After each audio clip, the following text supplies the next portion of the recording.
अस्सलाम वालेकुम, कैसे हैं आप सब? ठीक है, अल्लाह के फजल से मैं भी ठीक हूँ, अल्लाह का शुक्र है अल्हम्दुलिल्लाह।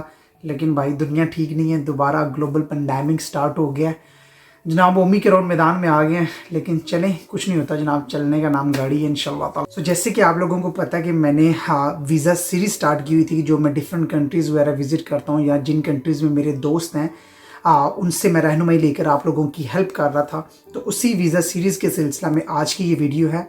अब मैंने सोचा कि हम लोग शेंजन वीज़े को डिस्कस करेंगे। जैसे आपको पता है कि मैं यहाँ पर शेंजन वीज़े पे आया था स्पेन में। और शेंजन वीज़ा मैंने अनकरा टर्की से लिया था, तकरीबन 6 से 7 दिन में आ गया था। उस वीज़ा की डिटेल है, उनकी प्रॉपर वीडियो मैं इंशाल्लाह अपनी नेक्स्ट वीडियोस में आपके साथ शेयर कर दूंगा। लेकिन आज हम लोग डिस्कस करेंगे शेंजन वीज़ा के लिहाज से इंपॉर्टेंट पॉइंट। तो शेंजन वीज़े का मतलब क्या है? सो शेंजन वीज़े का मतलब यूरोपियन यूनियन का एक वीज़ा है। सो यूरोपियन यूनियन में 28 कंट्रीज़ आते हैं। आप एक भी कंट्री का वीज़ा ले लें तो आप सारे जो कंट्रीज़ है यहाँ पर वो आप कंट्रीज़ विजिट कर सकते हैं। सो मैं यहाँ पर आपको शेंजन वीज़े पे आया था, मैं स्पेनिश वीज़े पे आया था। So I can visit all the countries which are available in the European Union. मैंने स्पेनिश वीज़ा कैसे हासिल किया, जो उसकी डिटेल्ड वीडियो है वो इंशाल्लाह नेक्स्ट वीडियोज़ में आएगी।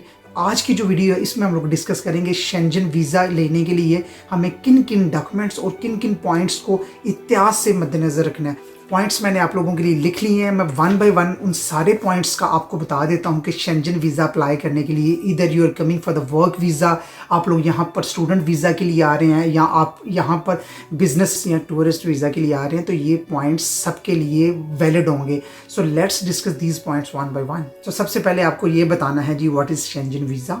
सो शेंजन वीज़ा एक यूरोपियन यूनियन का कलेक्टिव वीज़ा होता है जिसमें तकरीबन 26 से 28 कंट्रीज़ आते हैं। अगर आप एक कंट्री का वीज़ा ले लें तो आप बाकी के जो 28 या 27 कंट्रीज़ हैं आप उनको मल्टीपल टाइम्स विज़िट कर सकते हैं। पासपोर्ट के ऊपर कोई भी ठप्पा नहीं लगता, उसके बगैर आप लोग विज़िट कर सकते हैं शेंजन स्टेट्स को, शेंजन कंट्रीज़ को। अगर आपको एक भी कंट्री का वीज़ा मिलता है तो आप 28 कंट्रीज़ को विज़िट कर सकते हैं। अगर आप लोगों का प्लान है कि मैं यहाँ पर सियाहत या टूरिस्ट पर्पज़ के लिए आऊँ तो यार लेट मी टेल यू, आजकल आपको पता है ग्लोबल पेंडेमिक की वजह से सूरत हाल बहुत ख़राब है। काफ़ी कंट्रीज़ के जो टूरिस्ट के वीज़े हैं वो बंद हैं, लेकिन फिर भी कुछ कंट्रीज़ के ओपन है। अगर आप लोग प्लान कर रहे हैं कि मैं यूरोपियन जो सिटीज़ हैं, कंट्रीज़ हैं, इनको विज़िट करना चाहता हूँ, विज़िट वीज़ा पे आना चाहते हैं, तो आप लोग हमेशा टारगेट करें उस कंट्री को जिसकी वीज़ा रेशो बहुत अच्छी है।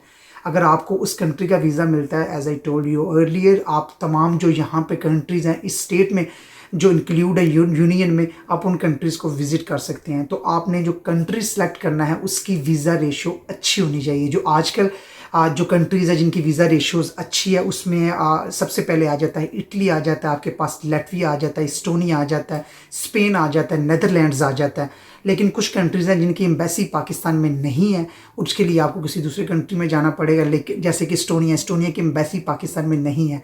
सो पहला जो टिप है वो आपको ये है, अगर आपने यूरोप को विज़िट करना है तो आप एक ऐसा कंट्री सेलेक्ट करें जिसकी वीज़ा रेशो अच्छी होती है।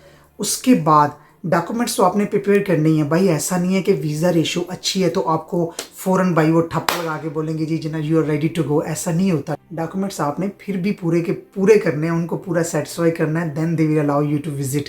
सो सबसे पहला जो आपने बेहतरीन डॉक्यूमेंट प्रिपेयर करना है वो है letter of intent, motivation letter. ठीक है, वो 2 से 3 पेजेस का होगा। बेस्ट टेम्पलेट था जो मैंने इंटरनेट के ऊपर फाइंड किया, जो अभी आप अपनी कंप्यूटर स्क्रीन के ऊपर देख रहे हैं या लैपटॉप या मोबाइल स्क्रीन के ऊपर देख रहे हैं।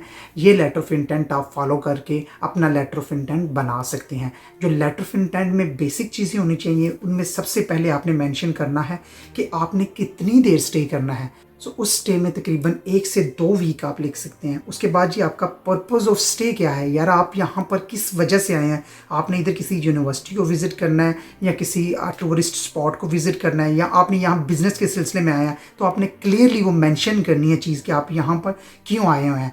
जो तीसरा पॉइंट आप लिख सकते हैं उसमें इंक्लूड कर सकते हैं, उसमें आप ये पूरी की पूरी जनाब खर्चे की आपने लिस्ट उनको देनी है कि अगर मैं यूनिवर्सिटी जाऊँगा तो उसके लिए मेरी कितनी ट्रांसपोर्टेशन की फ़ी वगैरह वो आपने सर्च करके जाना है। ठीक है, अगर आप लोग यहाँ पे बिज़नेस के सिलसिले में आ रहे हैं या किसी स्पॉट को विज़िट करने के लिए जा रहे हैं तो आपका कितना खर्चा होगा, ये आपने पूरी की पूरी जो खर्चे की लिस्ट है वो वहाँ पर डिस्प्ले करनी है। As I told you earlier कि आप एक वीज़ा लेकर, एक कंट्री का वीज़ा लेकर बाकी स्टेट्स को भी विजिट कर सकते हैं। तो अब जब आप अप्लाई करेंगे तो सिर्फ एक ही कंट्री का अप्लाई करें जिस कंट्री की एम्बेसी में आप अप्लाई कर रहे हैं। फॉर एग्जांपल आप स्पेन आना चाह रहे हैं तो आप स्पेनिश एम्बेसी में जब लेटर अपनी एप्लीकेशन जमा करवाएंगे तो वहाँ पर आपने सिर्फ एक ही कंट्री मेंशन करना है, स्पेन।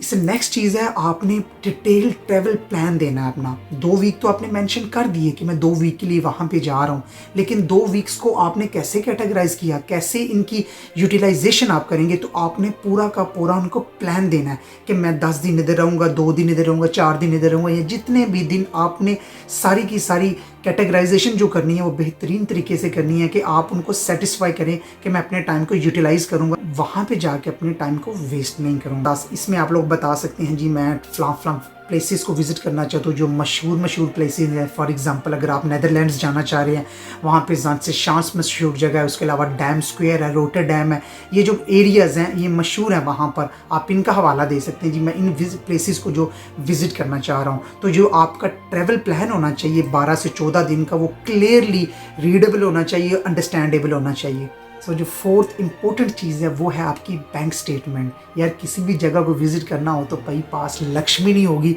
तो आप कैसे विज़िट करेंगे।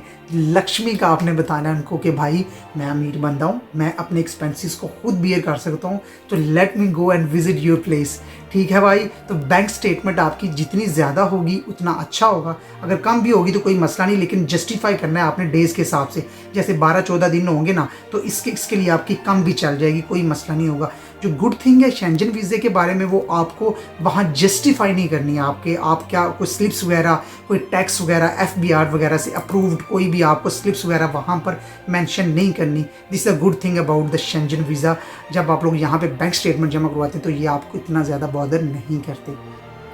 इसके अलावा लोग कहते हैं यार अगर आपकी ट्रैवल हिस्ट्री नहीं है तो आपका वीज़ा रिजेक्ट हो सकता है। ये एक बोगस स्टेटमेंट है यार। जब बंदे ने पहली दफ़ा ट्रैवल करेगा तो ट्रैवल हिस्ट्री बनेगी ना। जब आपकी फाल्स डॉक्यूमेंटेशन नहीं है, सारे के सारे डॉक्यूमेंट्स करेक्ट हैं, so you can easily travel to European states. यार आप किसी भी पर्पज़ के लिए यहाँ पे आ सकते हैं। तो नेक्स्ट जो चीज़ है ये कि आपकी कोई ट्रैवल हिस्ट्री होना लाजमी नहीं है। और जो छठी चीज़ मैं आपको बताने जा रहा हूँ वो है जनाब होटल रिजर्वेशन। आप कहीं भी ट्रैवल करेंगे, आपको किसी भी कंट्री में आप अप्लाई करना चाह रहे हैं तो वहाँ की जो एम्बेसी होगी वो आपसे ज़रूर पूछेगी कि आप कहाँ पे स्टे कर रहे हैं, तो आपको एक अदद होटल रिजर्वेशन चाहिए होगी। आप booking.com है, agoda.com है, Airbnb है, यहाँ से बुकिंग कर सकते हैं। तो पे लेटर का ऑप्शन भी यहाँ पे होता है। आप बुकिंग फाइनलाइज करके बाद में जब वहाँ पे पहुँचे, वहाँ पहुँच के भी आप पे कर सकते हैं, या जब आपको वीज़ा मिल जाता है तो आप उसको कैंसिल करके नई बुकिंग भी करवा सकते हैं अगर आपने दूसरे किसी कंट्री को विज़िट करना है। सो अकॉर्डिंगली आप प्लान कर सकते हैं। तो जो नेक्स्ट चीज़ है वो ये है कि आपको होटल रिजर्वेशन चाहिए।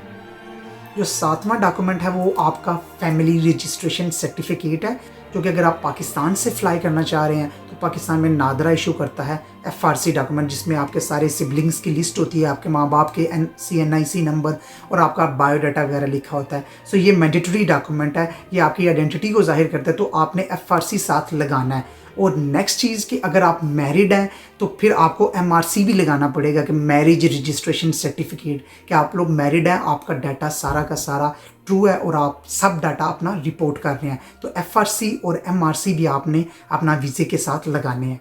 सो जो 7th चीज़ है वो है आपकी ट्रैवल हेल्थ इंश्योरेंस। वो 3 से 6 महीने की आप ले सकते हैं, वो इजीली मिल जाती है। वो पाकिस्तान से भी आप परचेज़ कर सकते हैं, या अगर आप किसी फॉरेन कंट्री में रह रहे हैं तो आप वहाँ से भी परचेज़ कर सकते हैं, उसका कोई इतना ज़्यादा मसला नहीं होता। तो ये थे आज की चंद एक पॉइंट्स जो कि मैं आपके साथ शेयर करना चाह रहा था कि अगर आप शेंजन वीज़े के लिए अप्लाई करते हैं ना तो भाई आप इन पॉइंट्स को फॉलो करें, आपका वीज़ा रिजेक्ट नहीं होगा। आपने कोई भी बोगस डॉक्यूमेंट रिपोर्ट नहीं करना। अगर आपने कोई भी एक बोगस डॉक्यूमेंट रिपोर्ट किया तो भाई ये सारी की सारी जो स्टेट्स हैं ये आपस में कनेक्टेड होती हैं, डाटाबेस इनका सेम होता है। एक कंट्री ने आपको रिजेक्ट किया तो अगला कंट्री आपको वीज़ा इशू नहीं करेगा, चाहे वो आपका फिर बड़ा ही इंपॉर्टेंट वीज़ा क्यों ना हो, स्टडी वीज़ा क्यों ना हो, आपका बिजनेस वीज़ा क्यों ना हो। Once you get the rejection from any Schengen state, तो भाई काम तमाम हो जाएगा। सो मेक श्योर कि आपकी जो डॉक्यूमेंटेशन हो वो ट्रू हो और करेक्ट हो। होपफुली कि मैंने काफ़ी ज़्यादा चीज़ें आपको क्लियर कर दी हैं। These are the things based on my experience.